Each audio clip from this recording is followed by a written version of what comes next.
لله رب العالمين والصلاة والسلام على أشرف الأنبياء وسيد المرسلين وعلى آله وأصحابه الطيبين الطاهرين وعلينا معهم بإحسان إلى يوم الدين. أما بعد، فقد قال الله تبارك وتعالى في شأن عظمة حبيبه الكريم تشريفا وتعظيما مخبرا وآمرا: إن الله وملائكته يصلون على النبي يا أيها الذين آمنوا صلوا عليه وسلموا تسليما. اللهم صل على سيدنا محمد وعلى آل سيدنا محمد وبارك وسلم. صلاة وسلام عليك وعلى آلك وأصحابك يا رسول الله صلى الله عليه وسلم. اللہ تبارک و تعالیٰ کا بے انتہا فضل و کرم اور اس کا شکر احسان ہے کہ اس نے ہمیں اور آپ کو اپنے پیارے حبیب آقا دو عالم نور مجسم حضور جناب احمد مجتبی محمد مصطفیٰ صلی اللہ علیہ وآلہ وآصحابہ وبارک وسلم کی مبارک و مقدس سنت میں پیدا فرمایا اور ہمیں آپ کے امتی ہونے کا فخر عطا فرمایا. الحمدللہ رب العالمین. عزیزان محترم، ہماری گفتگو یہ چل رہی تھی کہ اللہ کے رسول علیہ السلام نے ارشاد فرمایا کہ ہر مسلمان پر علم دین حاصل کرنا فرض ہے. یہ ایسا فرض ہے کہ جس فرض کے بغیر آپ دوسرا کوئی بھی فرض آپ ادا کر ہی نہیں سکتے. علم دین حاصل کرنا ایک ایسا اہم فرض ہے جس فرض کا حاصل کرنا ہی ہر فرض کے صحیح طور پر بجا لانے کا ایک واحد ذریعہ ہے، واحد سبب ہے. علم دین حاصل کیے بغیر آپ کوئی بھی فرض اللہ کی مرضی کے مطابق صحیح احکام اور صحیح ارشادات کے مطابق شریعت کی روشنی میں آپ ادا کر ہی نہیں سکتے. تو یہ باتیں یہ سمجھنے کے لیے کافی ہے کہ علم دین کا حاصل کرنا کتنا بڑا اہم فرض ہے. ہم نے اس پر گفتگو کی کہ علم دین تو ایک بہت بڑا سمندر ہے جس میں ہزاروں طرح کے علوم و فنون پائے جاتے ہیں، جس میں ہزاروں طرح کے مواد موجود ہیں، جس میں ہزاروں طرح کے موضوعات موجود ہیں. تو کیا مکمل علم دین حاصل کرنا ہر مسلمان پر فرض ہے؟ تو اس کا جواب ہے نہیں. ہر مسلمان پر مکمل علم دین حاصل کرنا یعنی ہر مسلمان کو بہت بڑا مفتی بن جانا، بہت بڑا عالم بن جانا یہ ہر مسلمان کے لیے ضروری نہیں ہے. پھر کون سا علم دین حاصل کرنا فرض ہے؟ اور یہاں جس علم دین کو حاصل کرنا فرض ہے کہا جا رہا ہے حدیث پاک میں، اس علم دین سے مراد کون سا علم ہے؟ تو یاد رکھیں، یہاں جس علم دین کا حاصل کرنا فرض بتایا جا رہا ہے اور جس ہر مسلمان پر جس علم کا حاصل کرنا فرض ہے وہ دو طرح کے علم ہیں. کتنے طرح کے؟ دو طرح کے. ہم نے عرض کر دیا کہ پہلی طرح کا جو علم ہے، پہلی قسم کا جو علم ہے وہ ہے علم العقائد، عقیدوں کا علم. اللہ کے بارے میں، رسول کے بارے میں، فرشتوں کے بارے میں، جنت و دوزخ کے بارے میں، آخرت کے بارے میں، قبر کے بارے میں، قبر کے عذاب کے بارے میں، مرنے کے بعد دوبارہ زندہ اٹھائے جانے کے بارے میں، اچھی اور بری تقدیر کے بارے میں. یہ تمام اس کے علاوہ بھی بے شمار عقائد ہیں. تو ہر عقیدے کا یعنی وہ عقائد کہ جن کا علم حاصل کرنا اور جن کے مطابق عقیدہ رکھنا ہر مسلمان پر فرض ہے. تو جن عقائد کے تحت ایمان رکھنا فرض ہے ان عقائد کا علم حاصل کرنا بھی فرض ہے. کیونکہ جب تک آپ عقیدوں کا علم حاصل نہیں کریں گے تب تک آپ ان عقیدوں کے رکھنے والے میں نہیں کہلائیں گے. آپ کو کیسے پتا چلے گا کہ کس عقیدے کے تحت ہمیں عقیدہ رکھنا چاہیے، کون سی بات درست عقیدے کے تحت آتی ہے، کون سی بات غلط عقیدے کے زمرے میں آ جاتی ہے؟ یہ جو فرق ہے یہ اسی وقت کلیئر ہو سکتا ہے، اسی وقت واضح ہو سکتا ہے جبکہ آپ نے عقیدوں کا علم حاصل کیا ہو. تو بتایا تو معلوم یہ ہوا کہ عقیدوں کا علم حاصل کرنا یہ سب سے اہم فرض ہے. اس کے بعد دوسرا علم جس کا حاصل کرنا ہر مسلمان پر فرض ہے وہ ہے علم فقہ. کیا ہے وہ؟ زور سے بولیے. علم فقہ. فقہ کا علم الفقہ جسے کہتے ہیں، یعنی مسائل شرعیہ کا علم، جو ایک تو عقیدہ ہو گیا، اب جو عبادت آپ پر فرض ہے اس عبادت کے جو مسائل شریعت نے بیان کیے ہیں ان مسائل کا سیکھنا بھی آپ پر فرض ہے۔ نماز فرض ہے، چاہے غریب ہو، امیر ہو، مرد ہو، عورت ہو، جوان ہو، بوڑھا ہو، لنگڑا ہو، بہرا ہو، اندھا ہو، کیسا بھی آدمی ہو، عاقل بالغ مسلمان ہے تو پھر اس پر کیا ہے؟ نماز فرض ہو جاتی ہے۔ تو اب نماز فرض ہوگی، لیکن اب شریعت کیا کہتی ہے؟ نماز پڑھنے سے پہلے نماز کے جو فرائض ہیں، نماز کے جو واجبات ہیں، نماز کے جو شرائط ہیں، نماز کے صحیح ہونے کے لیے جن باتوں کا علم سیکھنا ضروری ہے، شریعت کہتی ہے کہ پہلے ان باتوں کا علم سیکھنا فرض ہے۔ نماز کے مسائل سیکھے بغیر آپ نماز صحیح طریقے سے ادا کر ہی نہیں سکتے۔ اب کوئی بولے گا نہیں حضرت مجھے معلوم نہیں لیکن پھر بھی میں نماز پڑھ رہا ہوں۔ نماز تو آپ پڑھ رہے ہیں لیکن وہ صحیح نماز ہے، غلط نماز ہے، اللہ کی مرضی کے مطابق نماز ہے، کیا ہے کیا نہیں ہے، یہ تو آپ سے سننے کے بعد پتا چلے گا نا۔ تو اگر نماز فرض ہو گئی کسی آدمی پر تو اب اس پر نماز کے مسائل سیکھنا فرض ہے۔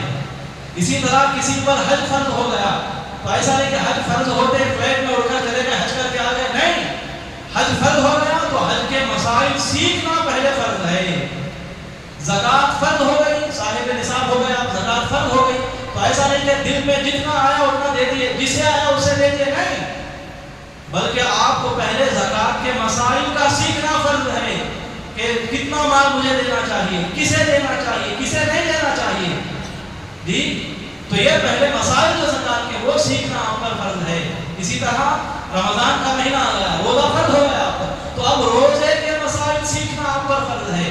کن باتوں سے روزہ ٹوٹ جاتا ہے، کن باتوں سے روزہ خراب ہو جاتا ہے، روزہ شروع کب ہوتا ہے، ختم کب ہوتا ہے، یہ تمام باتیں جو روزے کی صحت کے لیے ضروری ہیں، روزہ صحیح ہونے کے لیے ضروری ہیں، ان باتوں کا علم حاصل کرنا آپ پر کیا ہے؟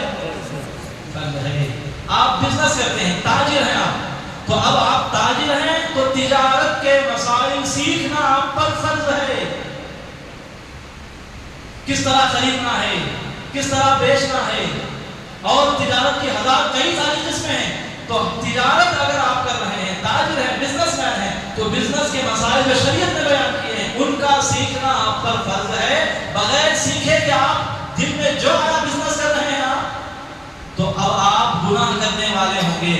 جب تک آپ تجارت کے مسائل کو نہیں سیکھیں گے اس وقت تک آپ کے نامہ اعمال میں گناہ کبیرہ لکھا جاتا رہے گا۔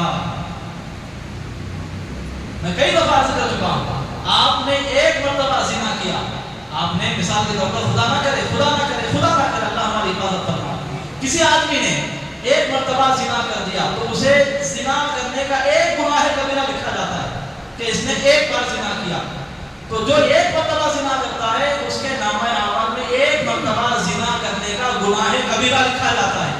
لیکن جس فرض کا علم حاصل کرنا ضروری ہے، اگر کوئی آدمی اس فرض کا علم حاصل نہیں کرتا ہے تو جب تک حاصل نہیں کرتا، جتنے سال حاصل نہیں کرتا اتنے سالوں تک لگاتار اس کے نامہ اعمال میں ہر سیکنڈ گناہ کبیرہ لکھے جاتے رہیں گے، ہر سیکنڈ۔ تو بتائیے زنا بہت بڑا گناہ ہو گیا یا جاہل رہنا بڑا گناہ ہے؟ زور سے بولیے۔ ہاں، شراب کسی نے پیا، ایک مرتبہ شراب پیا تو ایک مرتبہ شراب پینے کا گناہ لکھا جائے گا۔ لیکن جن مسائل کا سیکھنا فرض ہے، نماز کے، روزے کے، زکوٰۃ کے، حج کے، جو عبادتیں جس آدمی پر فرض ہیں حسب حال، اگر ان مسائل کو حاصل نہیں کرتا، سیکھتا نہیں ہے، تو جتنے سال سیکھے بغیر رہے گا، 50 سال نہیں سیکھا تو 50 سالوں کے ہر سیکنڈ میں اس کے نامہ اعمال میں گناہ کبیرہ لکھے جاتے رہیں گے۔ تو شراب پینا بڑا گناہ ہوا یا فرائض جو آپ پر ہیں ان کا علم حاصل نہ کرنا گناہ کبیرہ ہوا؟ علم حاصل نہیں کرنا یہ بہت بڑا گناہ کبیرہ ہوا۔ حضرات اس طرح اندازہ لگاتے جائیں تو اس طرح اب آپ کو کرنا کیا چاہیے؟ اب آپ کو اپنا محاسبہ کرنا چاہیے کہ مجھ پر کون سی عبادت فرض ہو گئی ہے، کیونکہ ہر ایک پر ہر عبادت فرض نہیں، ہر ایک پر زور سے بولیے، ہر ایک پر جو صاحب نصاب نہیں، غریب آدمی ہے، اس پر زکوٰۃ فرض ہے کیا؟ زکوٰۃ فرض نہیں، لہٰذا اسے زکوٰۃ کے مسائل سیکھنا بھی فرض نہیں۔ جس پر حج کرنا فرض نہیں ہے اس پر حج کے مسائل سیکھنا بھی فرض نہیں۔ جس پر نماز فرض نہیں ہے، نابالغ بچہ ہے یا بالغ ہے لیکن دیوانہ ہے، اب اس پر نماز فرض نہیں، تو جس پر نماز فرض نہیں اب اس پر نماز کے مسائل سیکھنا بھی فرض نہیں۔ تو حسب حال کا مطلب کیا ہوتا ہے؟ جس پر جو عبادت فرض ہے، جس پر جس علم کا حاصل کرنا فرض ہے، پہلے وہ ٹٹولے، اپنے آپ کو جھانک کر دیکھے کہ مجھے کیا کیا مجھ پر عبادتیں فرض ہو گئی ہیں، کن کن باتوں کا سیکھنا مجھ پر فرض ہو گیا ہے، یہ آپ کو پہلے اپنا محاسبہ کرنا پڑے گا۔ جب آپ کو معلوم ہو جائے کہ مجھ پر یہ مسائل سیکھنا فرض ہے تو ایک سیکنڈ گوائے بغیر بھی آپ کو ان مسائل کے سیکھنے میں لگ جانا ہے، ورنہ جتنا تاخیر کریں گے ہر وقت وہ قدم چلتا رہے گا گناہ کبیرہ۔ تو اس طرح آپ دیکھیں گے تو ہمارے نامہ اعمال میں یہ قدم ہی نہیں چل رہا ہے گناہ لکھنے کا، کئی قدم چل رہے ہیں، 100 قدم ہمارے نامہ اعمال میں گناہ کبیرہ لکھنے میں لگے ہوئے ہیں، اور وہ یہ قلم اتنا گناہ کبیرہ لکھتے ہیں کہ اگر آپ خانہ کعبہ کا طواف کر رہے ہیں علم حاصل کیے بغیر، تب بھی آپ طواف کر رہے ہیں، طواف کرنے کی حالت میں بھی وہ گناہ کبیرہ کا قلم چلتا رہتا ہے۔ اب اللہ کی بارگاہ میں سجدے میں ہیں، جن مسائل کا سیکھنا آپ پر فرض تھا، اگر ان مسائل کو آپ نے نہیں سیکھا، آپ سجدے میں ہیں، اس کے باوجود بھی گناہ کبیرہ آپ کے نامہ اعمال میں لگاتار بولیے لکھا جا رہا ہے۔ تو لہذا اپنے اندر بیداری لائیے، جاہل مت رہیے۔ اب اس کے لیے کیا کرنا؟ پہلی فرصت میں آپ کو کسی صحیح عالم دین سے جو صحیح علم رکھتا ہو اس سے آپ کو پہلے رابطہ کرنا ہے، پھر اپنے جو آپ کے مسائل ہیں، آپ کیا ہیں کیا نہیں ہیں، وہ آپ کو اس کو بتانا ہے، پھر وہ آپ کو شریعت کی روشنی میں بتائے گا کہ آپ پر یہ سیکھنا فرض ہے، یہ مسائل کی جانکاری حاصل کرنا فرض ہے، لیکن یہ کام نہیں ہے۔ سنتے تو ہیں، ہم بڑے غور سے سنتے بھی ہیں، سن کر افسوس بھی کرتے ہیں، سن کر جو ہے وہ بڑا ایک بیزار بھی ہوتا ہے، لیکن پھر وہی اٹھ کر جانے کے بعد وہی سموسے، وہی چائے، وہی کافی، وہی خریدے، وہی خوشیاں، وہی بیوی، وہی بچے، اس میں ہم لگ جاتے ہیں۔ ایسا نہیں کرنا چاہیے۔ یہ اب آپ کی آخرت آپ کے ہاتھ میں ہے، آپ کی آخرت تباہ کرنا یہ بھی آپ کے ہاتھ میں ہے، آپ کی آخرت کو سوار لینا یہ بھی آپ کے ہاتھ میں ہے۔ صحیح کیا ہے غلط کیا ہے بتانا ہمارا کام تھا، ہم نے آپ کے سامنے بات رکھ دی ہے، اب آپ کو بیدار ہو جانا۔ ہم نے اٹھا دیا، سحری کے لیے اٹھا دیتے نا، ایسا اٹھا کے برش میں پیٹ ڈال کے آپ کے دانتوں کو صاف کر دے کیا؟ اٹھا دیتے بس۔ اب آپ کچھ پورا دھونا کرنا سب جو بھی ہے وہ آپ کچھ کرنا ہے، تو ایسا آپ کو غفلت سے بیدار کرنا علماء کا کام ہوتا ہے، تو علماء برابر یہ کام کرتے ہیں۔ آگے کیا کرنا ہے کیا نہیں کرنا ہے یہ آپ کو ہوشیار بنانا ہے۔ خیر حضرات کرام، تو جب آپ یہ باتیں سمجھ گئے، دو طرح کے علم سیکھنا فرض ہیں، جب آپ کی سمجھ میں یہ بات آ گئی تو ہماری آگے چلتے ہیں۔ دیکھیے اب کیونکہ رمضان کا مہینہ آ چکا ہے تو لہذا اب ہر وہ مسلمان جس پر روزے فرض ہیں، ہر وہ مسلمان جس پر روزے فرض ہیں، اب اس کے لیے روزے کے مسائل کا سیکھنا فرض ہے۔ روزے کے مسائل کا سیکھنا، روزہ کسے کہتے ہیں، شروع کب ہوتا ہے، نیت کیا ہے، ختم کب ہوتا ہے، کن چیزوں سے بچنا ہے، کن چیزوں سے روزہ ٹوٹ جاتا ہے، یہ سیکھنا آپ پر کیا ہے، یعنی سیکھے تو اچھا، نہیں سیکھے تو کیا بھی نہیں، ایسا نہیں، سیکھنا فرض، نہیں سیکھے تو گناہ کبیرہ۔ تو لہٰذا انشاءاللہ العزیز چند دنوں تک 2-4 دن آپ کے سامنے روزے کے مسائل جو ضروری ہیں وہ انشاءاللہ میں عرض کرنے کی کوشش کروں گا۔ آج 2 باتیں عرض کر کے اپنی گفتگو ختم کر لیتا ہوں۔ سب سے پہلے روزہ کسے کہتے ہیں یہ آپ جان لیجیے۔ روزہ کہتے ہیں کسی عاقل اور مسلمان کا، کسی عاقل بولے تو عقل مند، عقل والا، نہیں جو پاگل نہ ہو، دیوانہ نہ ہو، اسے عاقل کہا جاتا ہے، عقل والا۔ ہر عاقل اور مسلمان تو 2 شرطیں ہیں، ایک تو عقل والا ہونا، دوسرا کیا ہے مسلمان بھی ہونا۔ ہاں نابالغ، بالغ اس میں قید نہیں، نابالغ پہ اگر روزہ رکھتا ہے تو اسے بھی ثواب دے دیا جاتا ہے، اگرچہ روزہ اس پر فرض نہیں ہے، روزہ بالغ پر فرض ہوتا ہے، نابالغ پر روزہ فرض نہیں، لیکن اگر وہ رکھ لے تو اللہ کی ذات سے امید ہے کہ اسے ثواب دے دیا جاتا ہے۔ تو ہر عقل والا اور ایمان والا اس کا اللہ کو راضی کرنے کی نیت سے، عبادت کی نیت سے، جان بوجھ کر، بھول کر نہیں۔ اب اس میں کئی باتیں آ رہی ہیں، عقل والا بھی ہونا، مسلمان بھی ہونا، اور اللہ کی رضا کی نیت بھی ہونا، اور عبادت کی نیت بھی ہونا، اور جان بوجھ کر پورے ہوش و حواس میں صبح صادق سے لے کر سورج ڈوبنے تک کا جو پورا وقت ہے، اس پورے وقت میں جان بوجھ کر اللہ کو راضی کرنے کی نیت سے، عبادت کی نیت سے کھانے پینے اور بیوی سے ملاقات کرنے سے رک جانا، یہ روزہ کہلاتا ہے۔ سمجھ گیا عثمان؟ روزہ کیا ہے؟ کسی عاقل کا اور مسلمان کا اللہ کو راضی کرنے کی نیت سے، عبادت کی نیت سے، جان بوجھ کر صبح صادق سے غروب آفتاب یعنی سورج ڈوبنے تک کھانے پینے اور بیوی سے ملاقات کرنے سے رک جانے کا نام کیا ہے؟ روزہ ہے۔ اب آپ یہ سمجھ گئے، اب اس کے بعد ہے روزے کی نیت۔ روزے کی ابتدا جو ہے وہ صبح صادق سے ہوتی ہے۔ صبح صادق کسے کہتے ہیں؟ صبح صادق کا مطلب ہوتا ہے کہ فجر کا وقت جس وقت سے شروع ہوتا ہے، نماز فجر کا وقت جس وقت سے شروع ہوتا ہے، جہاں سے وہ شروع ہو رہا ہے، وہ شروع ہونے کا جو وقت ہے وہ صبح صادق، وہ کیا ہے؟ صبح صادق ہوتا ہے۔